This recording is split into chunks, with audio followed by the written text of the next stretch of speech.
welcome everyone, and I do appreciate you coming and taking time out of your day to sit here and listen about exercise. But hopefully we can make it a little bit fun, all right? I've geared this program to be a little bit more appropriate for those of us that are over 50. So hopefully you'll get some value out of this. So let me move on here. Now, before we get started, I have to add a little bit of humor. Wouldn't it be great if we could put ourselves in the dryer for a short time and come out wrinkle-free and 2 sizes smaller? I think that would be awesome. Be a magic pill, wouldn't it? All right, here's our agenda for today. We're going to talk about the benefits of an active lifestyle, go over the recommended guidelines, recognizing other influences, because it's not just about exercising to make yourself healthy or to help get your health improved, and making every activity count, finding motivation. Who struggles with finding motivation to exercise? I mean, yeah, everybody struggles, right? That's a tough thing. So hopefully I can help find that motivation key, right, today. And then we're going to celebrate success. All right, who knows the answer to this? Weight loss should be the most important goal of fitness and exercise. Go ahead and blurt it out. Well, let's see if you're correct. You're correct. Smart group here. False. So yeah, weight loss should not be the most important goal. It's a side effect of when you exercise. There are benefits on the brain by doing exercise. It is amazing.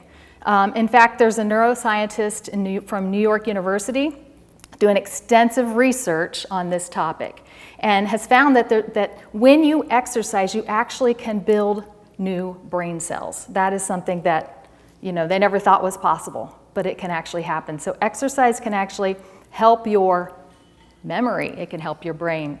So it's a wonderful, amazing thing. And it improves your mood. I mean, have you ever just been like so sluggish in the morning, and if you go for a walk or something, you suddenly feel a little bit better. So it definitely helps. So let's talk about what are the top 10 benefits of exercise. Boost brain health, of course, strengthens your bones and muscles, helps you live longer, improves your sleep quality, reduces the risk of chronic disease. It helps you fight depression and anxiety. Gives you more energy, which we can all use. Reduces pain. This is a big one. Helps with weight management. And it makes you happier, which is what I love. So we can get all these things just from a little exercise. Now, how much is a little exercise? Any clue? We'll talk about that here in just a moment. Let's first go over the types of exercise. So exercise can be broken into different groups. There's aerobic that really helps to boost your oxygen in your body, helps improve your heart and your lung strength. There's strength training, resistance training, lifting weights, but it doesn't have to be big old weights. It can be things that you have around your home. And then flexibility or stretches. All of it is important. Now, we did mention what is a little exercise. How much do you need to do to get these benefits to improve your health? Well, looking at this, the U.S. Department of Health and Human Services recommends 150 minutes every week of exercise, like walking, some type of moderate intensity exercise. So what's 150 minutes if you divided it over 7 days, every day? Can someone do that math? Yeah, somewhere around 21, a little over 21 minutes a day. So think about that. Going out for a walk, a 20-minute walk, could boost your health to its optimum. So I mean, it seems so simple, doesn't it? Something so small can change your health so drastically. Now, throwing in 2 days of some type of muscle strengthening activity, that's the weightlifting, or as we'll talk about here a little bit more what that includes. That's what will help you to reach your health goals. So, moderate intensity activity, let's start there. That's the 150 minutes that's recommended a week. with this moderate intensity. It's getting your heart rate up, getting it beating, doing brisk walking, water aerobics, if you do tennis, gardening, biking, and then dancing. Who likes to dance in here? I should have played some music and then we could all dance. That is one thing I like to do. I really like to do fun activities and call it exercise, because it is. Now, I mentioned that we need to get your heart rate up, but how fast do we need to get it up? First, you need to know what is the maximum recommended heart rate. So if this formula, if you take 220 and you subtract your age, that gives you the maximum beats per minute your heart really should be pushed to, or, well, shouldn't necessarily push it to it, but that it can actually take safely with a healthy heart. So 150 beats per minute. That math's a little hard for me, so I'm going to say it's 120 just because I can back it down a little bit. 60 seconds in a minute, 120 would be 2 beats every second. So this is even more. Can you imagine how fast it is? I mean, can you even squeeze your hand that fast? 2 beats every second? You know, so 2.5 beats a second. It's crazy. It would feel like it's beating out of your chest, which is why it's the recommended maximum, all right? We don't want to reach the maximum. We want to get our heart beating, but we don't want to die trying to get healthy. So checking your heart rate, we can all do this together. There's a couple different ways. There are apps that can do this. If you have one of the Fitbits or, the watches that do that, it can do it for you. I will say some of those electronic devices that you use to check your heart rate, like a pulse ox. Has anyone ever had one of the pulse oxes put on their fingers? Yeah. Sometimes the digitals, if you have any type of arrhythmia, an irregular heartbeat at all, sometimes those do not give an accurate reading. You'll see it jumping around on that number. So doing it the old-fashioned way, is definitely a way to make sure you're getting the correct reading. So we have a couple different methods here. One is putting your fingers, I like to take the 2 fingers, put it right up here on your carotid artery. So it's basically you slide it right there, kind of next to the trachea here. And if you're real silent and quiet and you don't move, you can feel it beating. Or if you're struggling with that, you can do it at the wrist for the radial artery. It's on the thumb side. I usually just place my hand like my wrist in my other hand, curl my fingers around, and then I can feel it. I'm right there on top of it. So I want everyone to try one of those methods, try to feel that beat, and I am going to start a stopwatch. This handy dandy thing did work, but it's not working now. So let's pretend like we have this really cool countdown right there on the screen, okay? But I'm going to use this right now. All right, now everybody feel the beats, and what you're going to do is you're going to count the number of beats for 30 seconds, and I'll tell you when to start and I'll tell you when to stop, okay? Start feeling the beats and begin counting.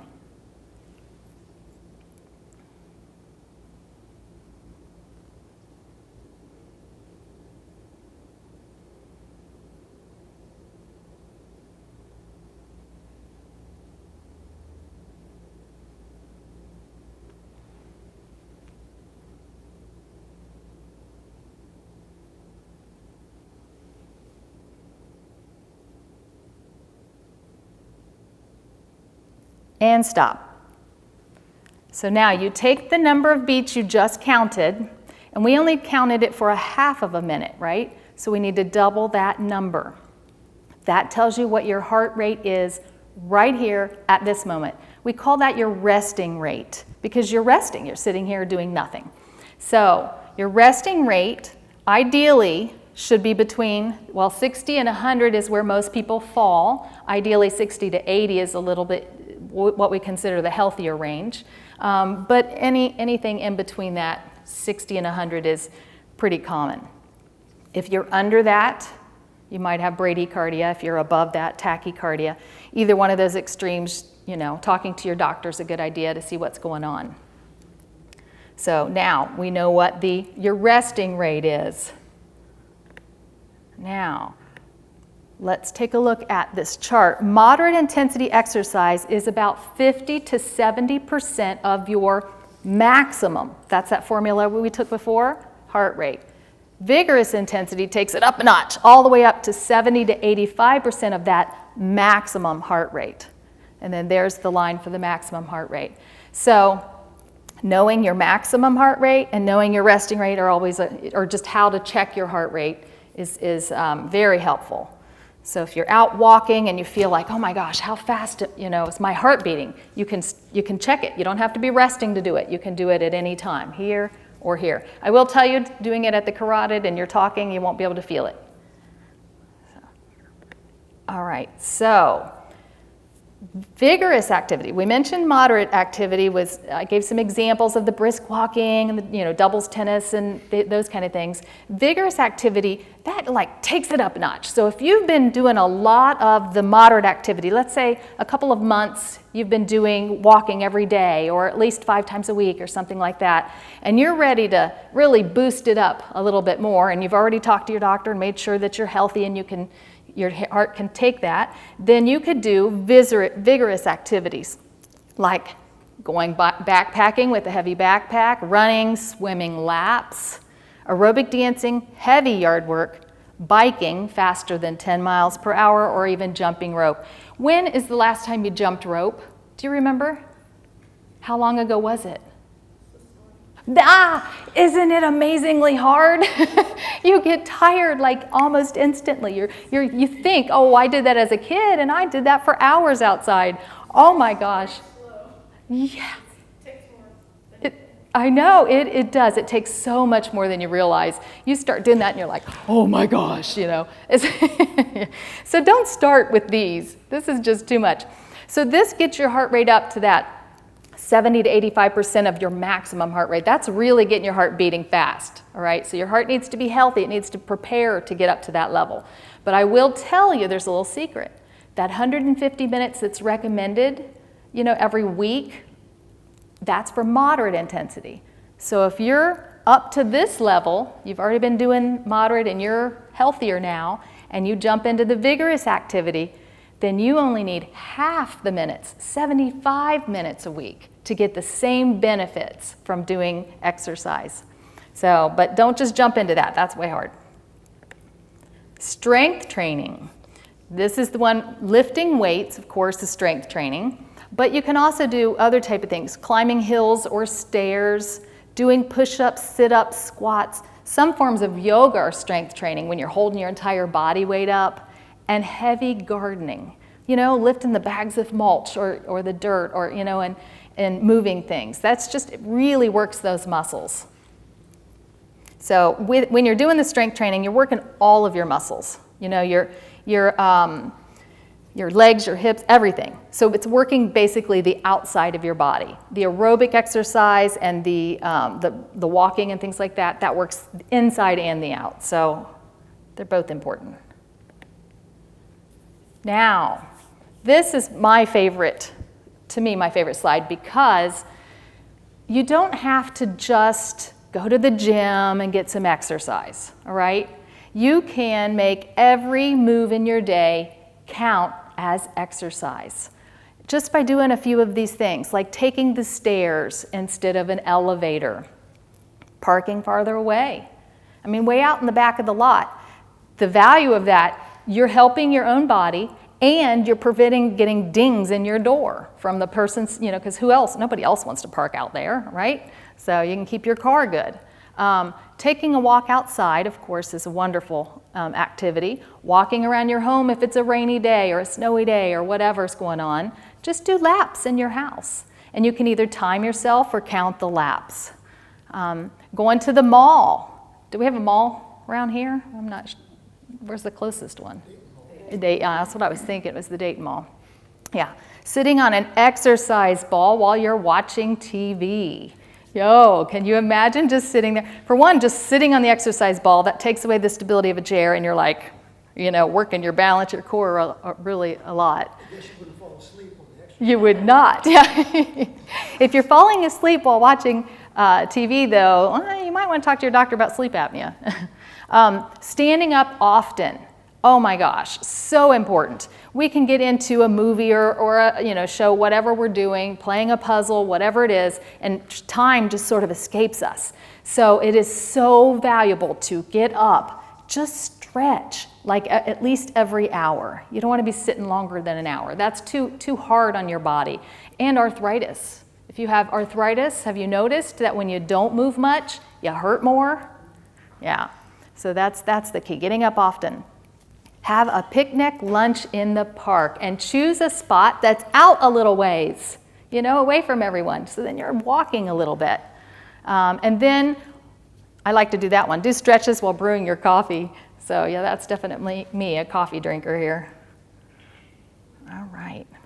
So talking about stretches, the benefits of stretching, it does improve your flexibility, which is a big help.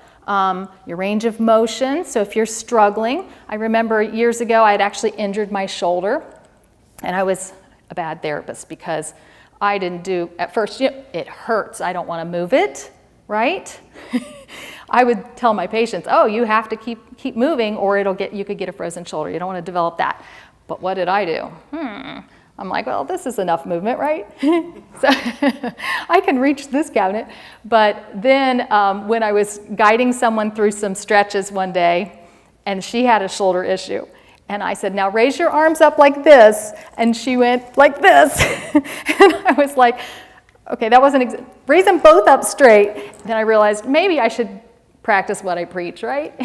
So I started doing stretches to myself, and amazing, it did, within a couple of weeks, I got it back. At first it hurt, of course it does, but we have to kind of work through that. So it definitely helps improve your range of motion. Decreases your chance of injury. If you are more flexible, your muscles are more flexible because that helps to strengthen or to stretch, and lengthen the muscles when you do stretches. So let's say you're driving in the car, you stop at a light, you're doing what you're supposed to be doing, you're waiting, and somebody hits you from behind. I don't know, has had that happen ever? Yeah. And so it's not your fault, this is, and what does it do? It jars your body. And then you feel like you were hit by a truck. You feel like you have the flu or something for a couple of days because you're sore. So if you have more flexibility, you're going to recover a lot quicker and you won't be as sore from those unexpected little events. And then it improves your circulation, and we definitely can help our heart by doing this. And it's important. We need our heart. That's our battery for the rest of our life. All right. Stretches. So when you sit too long, it causes stiffness and pain. It leads to health issues. Doing stretches can relieve your sore muscles. So let's just go ahead and just practice a stretch right now. We're going to do this move your ear down towards your shoulder. So you're just going to kind of drop it down to the side and try to hold that for about 5 seconds. For those of you that are fine with this one, you can actually add a little bit, you can pull it a little bit more, but I would start with just doing it on its own. Put your head straight back up, make sure your movements are nice and slow. Go to the other side. 1, 2, 3, 4, 5, and back up. There. You do a couple of reps of that, and you start to feel a little bit better. And then your back, you can do an arch. So just arch, stick your chest out, your belly out, and arch in the chair right there, and then relax. So just that slight little movement already starts to get those joints loosened up a little bit, and you can feel a little better. And then if you've been sitting at a computer or doing something, holding a book, reading or something, your wrist can start to get a little stiff. So just doing a nice little stretch using the other hand to just press on that wrist and press it the other direction. Yeah, sometimes I like to just put them together, backwards prayer here, just like that. Good. All right. Other influences. So doing exercise is wonderful, but if we are not taking into consideration some of these other influences on it, we won't be benefiting fully from the exercise. Sleep, so important. If you don't get enough sleep, your body can't recover from the abuse you did for the day, and the exercise just won't be as beneficial. Taking in enough water. Speaking of, I'm getting a drink. Water is so important. How much water do you think you should have every day? That's a very good guess. And then nutrition is also so important. So if we're not getting the right nutrition, we can't even build the energy that we need to do the exercise. So all of these play together and help you really, really benefit from the exercise. Now, so when you are exercising, so protein and carbohydrates work really, really well together to give you energy and help repair from the work you're doing when you're exercising. So, trying to combine those snacks or meals, those foods, will help you to also benefit from the exercise a little bit more. And so, yeah, there's a couple of ideas. Handful of nuts and raisins. The apple and nut butter. At the bottom it says peanut butter and banana sandwich. Does anyone eat that here? Yes. You do eat that. Do you actually put it on bread? I did recently try the peanut butter on a banana, and I was pleasantly surprised because it sounded so disgusting, but not on bread. I don't know, something about mixing it with that bread just sounds, taste buds, weird taste buds.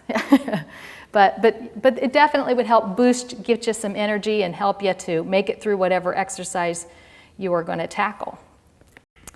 Now, you mentioned 8 glasses of water. That was a really good guess.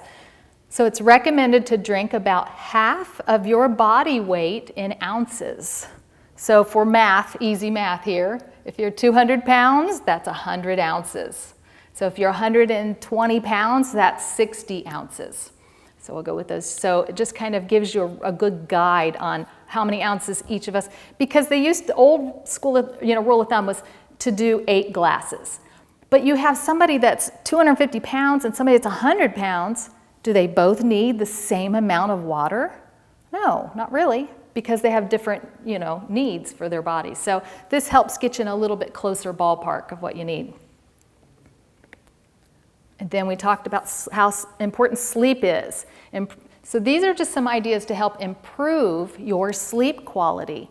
And again, without getting proper sleep, your body gets recharged and your muscles rejuvenate during that sleep process. And even your brain it gives your brain a little break time, even though your brain's thinking about things subconsciously. But your brain never really turns off. But to help recover, it's so important. So going in, using a comfortable room, sleeping in a nice dark area. If you have too much light filtering in, that can wake you up and disrupt your sleep. Going to bed about the same time, getting up about the same time. Consistency. Your body starts to get used to that, and it's so much easier to get that sleep. How much sleep do you think we need each night? Anyone have an idea? 6 to 8 hours. And very, very, very good. So 7 to 9 hours is ideal. 6 is a little bit on the low end, but so 7 to 9 hours, depending upon the person. Some people need a little more, need closer to that 9 hours. Some people a little less, closer to the 7. There's a small percentage of population, very, very small. It's like less than 10%, that only need like 4 hours of sleep. It's crazy, But that's not majority of us. I'm the one that needs a little closer to the 9 hours.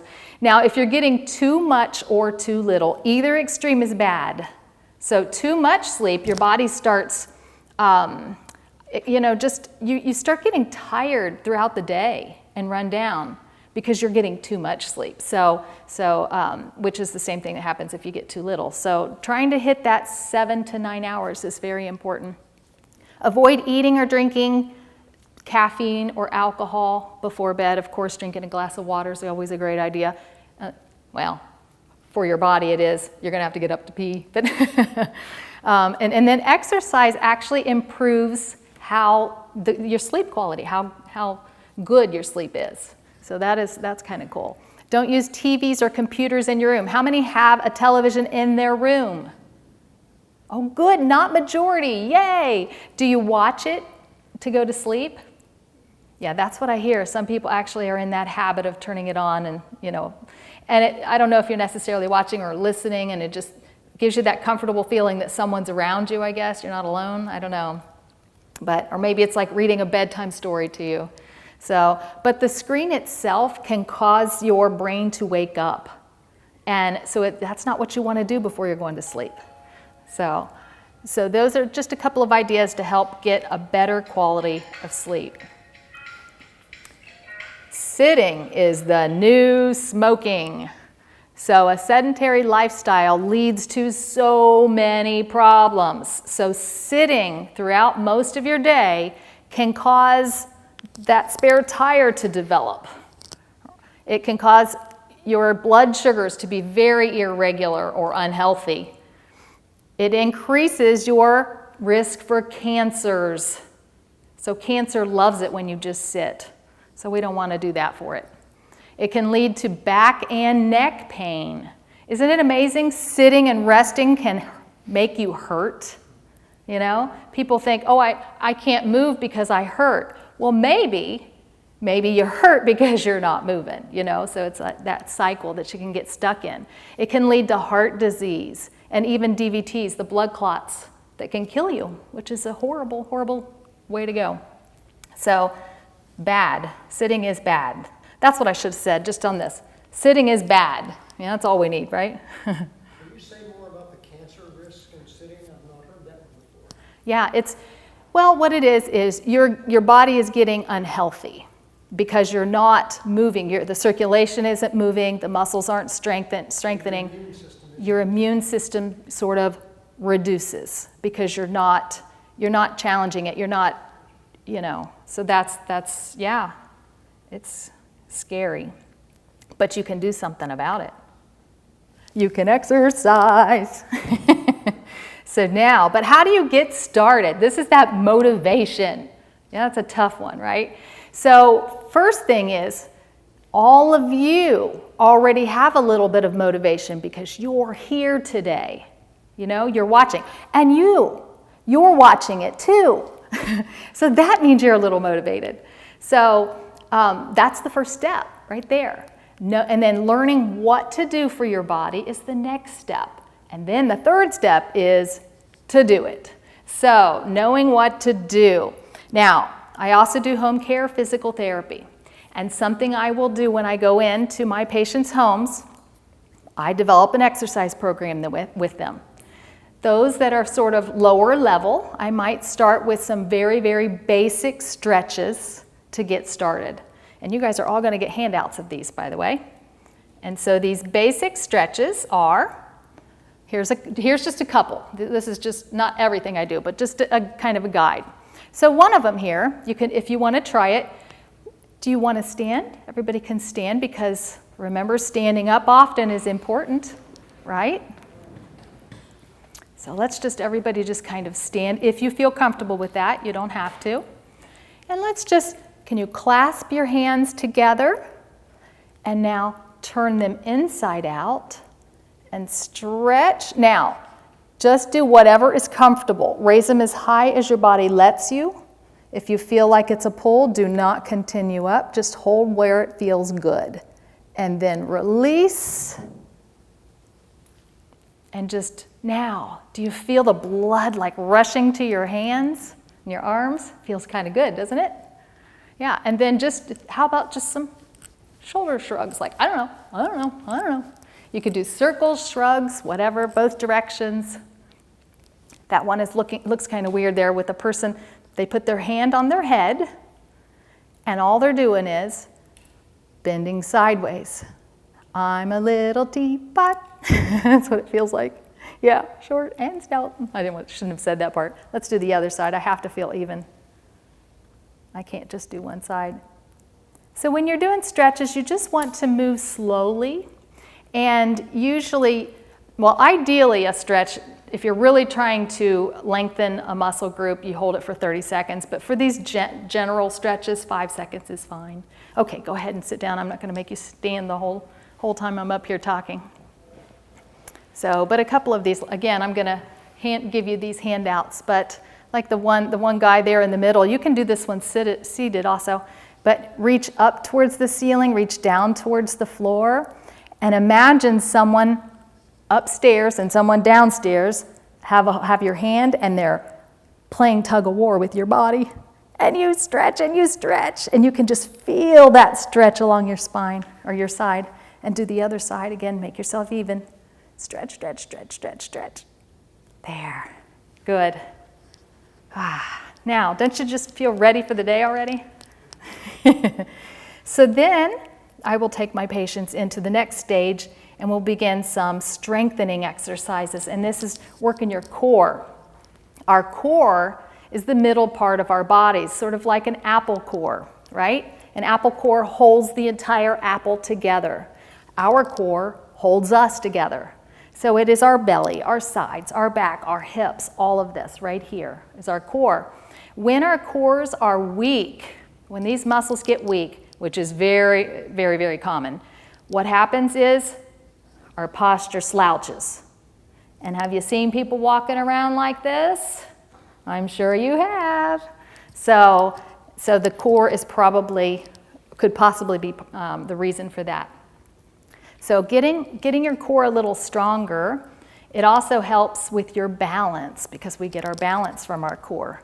So the first one, it just looks like a person just sitting there. Oh, I can fix my core just by sitting there. So actually, you want to think about where your belly button is and pull in your belly button with your belly muscles, all right? So you're pulling the belly button in and you're relaxing it. And then you pull the belly button in and you're relaxing. You try not to hold your breath while you're doing this. And you pull it in, and I usually start with a magical number of 5 when we're doing these core exercises. Was that 3? And pull it in, we might as well finish, and relax. And last one, pull it in and relax. Now, a little trick while you're doing any type of exercise, if you can't remember to breathe, which is a lot of people tend to hold their breath, just count aloud. If you're counting out loud, you have to be breathing if you're making noise, right? So that's a little helpful trick. And then just the knee raises like you're marching, just sitting there and marching. That's a good one to do. That guy looks like he's turning into a spider there. You know, you're actually just moving your feet out and together. You know, and starting like with one side and then the other side and then building up to being able to do both at the same time is a great way to develop good hip strength and core strength. And the one on the end here is just showing someone starting to get up and stopping in the middle. Or you can do the opposite. Act like you're going to sit down and stop before you sit. And you just hold that position for 5 seconds and then stand again. So these are all great ways of strengthening your core. And then some balance, some higher level balance exercises. Now, some of these are a little bit challenging. So holding onto like the kitchen sink or a counter, something to keep you from falling over is a very good idea. The kitchen sink I love because when you're standing right at the sink, you can actually slide your hands inside the sink and not hold the sink, you know, and if you start to fall back, your hands will grab the sink. If you go to one side, you know, or the other, or if you go forward, your belly hits the sink. So that's sort of a safe place to try exercises. But again, talking with your doctor first to make sure that your health, you know, that you're able to tolerate them is definitely advised. So raising up on toes, the ballerina exercise, just raising those heels off the floor and really you can feel your core working when you do that. This feet together, eyes closed, this is harder than you realize. When you go home, you need to try this. Put those hands in the sink, get your feet together, close those eyes, and you're gonna feel like, oh my goodness, you know, like everything's moving. If it's not challenging for you and you have good balance, take it up a notch. Slide one foot forward a little bit, offset that stance, and then close your eyes, or one foot in front of the other, hands inside the sink. It's already a challenge. And close your eyes. It's tough. You guys at home, do that right now. Try it. It is crazy. You'll start giggling. All right, one leg stands. Has anyone tried this recently to raise just one leg without losing their balance? So those of you that have a chair in front of you, go ahead and stand.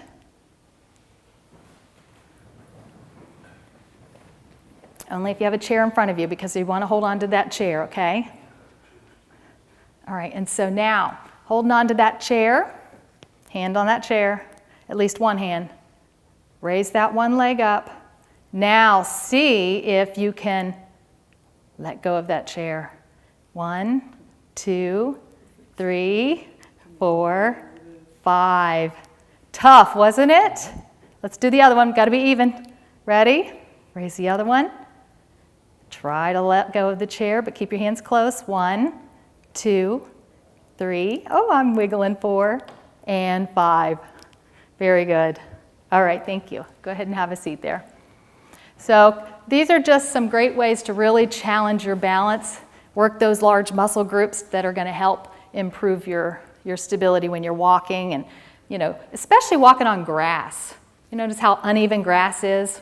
That's a tough one. So these really help prepare your body for the unexpected, that uneven terrain. Sidestepping, backwards walking. It's kind of scary when you haven't done this. You can't see what's behind you. So, many times I see people going, but have to give these a try when you get home. All right. So now you know some exercises you can do, or just walking. Creating an exercise plan is the best way to kind of keep on your path to fitness, to better fitness. Decide what you want to do. So this is just an example of what you could do. One day you could do an hour of something fun.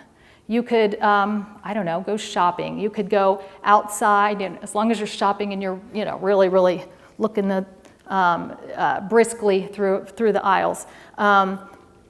Dancing, riding a bike, playing, if you have grandkids, playing with them outside.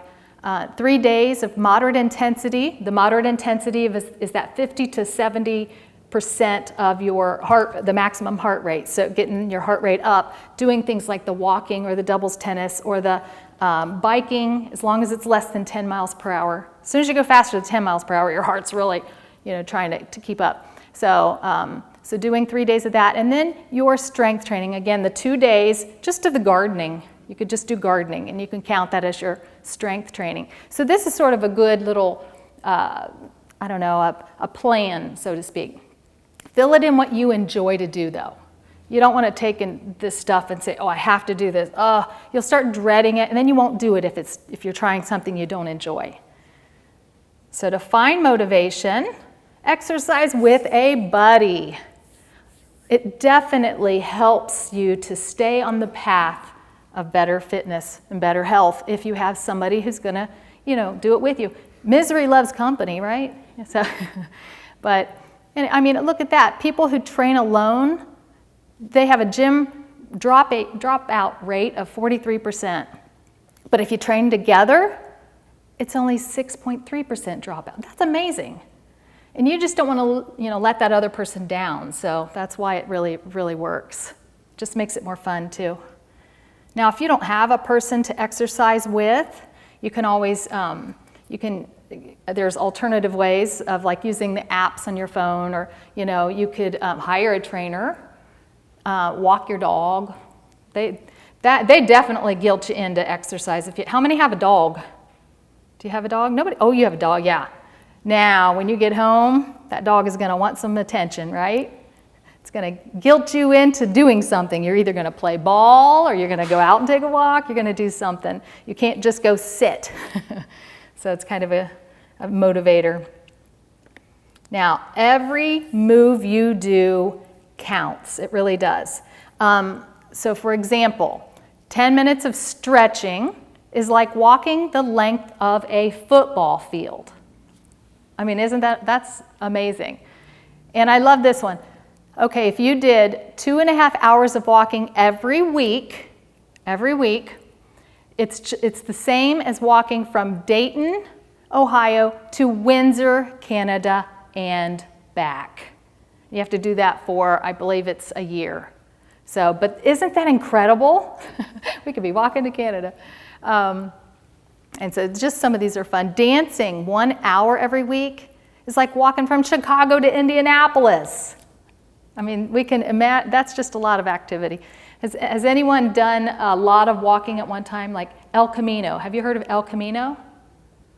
No? Over in Spain, they have this trail, and it's like you can do 500, 600 miles of it, and pilgrims are the people that go and do it, and they walk every single day. My friend just got back, so that's all I've been hearing about lately, is El Camino. So, you know, I mean, it's just amazing how much walking can really help improve your health. Vacuuming, 20 minutes of vacuuming is like walking 1 mile. 1 mile, right? But I don't know if that's more fun though, you know, vacuuming. I think I'd rather just walk the mile. And then grocery shopping. 30 minutes of grocery shopping every other week for a year is like walking in a marathon. And I think it's actually, I mean, it's even more aggressive because you got to like dodge all the people in the grocery store and try not to get hit, right? So, okay, back to what we were doing here. But the biggest thing is, with exercise, you need to believe in yourself. Yeah, you can do it. You just have to, you know, get over that first hump, you know? Try something simple. Say, you know, yes, I need 150 minutes every week to be at my optimum level, but you don't start there, right? You say, how about I do 5 minutes of walking every day this week? And you keep a little calendar, you know, and you write it down because that helps you to stay on track if you're writing it down. And start with that 5 minutes, and then you build up the next week and you say, I did that every day. Look at me. I deserve something. And maybe not necessarily food, but unless it's a healthy food, because you don't want it to backfire. But give yourself a little, celebrate and give yourself a little prize. And then say, okay, now I'm going to try it 2 weeks, and now I'm going to increase every third day. I'm going to add 5 more minutes or something like that. And that's how you can build with an exercise program and that'll meet your needs. But the biggest thing is just getting outside, enjoying nature, breathing in that fresh air. You know, just being outside helps improve your mood. But when you start walking, you're going to improve your circulation and help your heart, help your lungs, help your muscles. Everything and it just boosts, it just gives you that boost that you need. And then, of course, celebrate. Yes. So you've made it. You've made it. So hopefully you found some sort of guidance in this.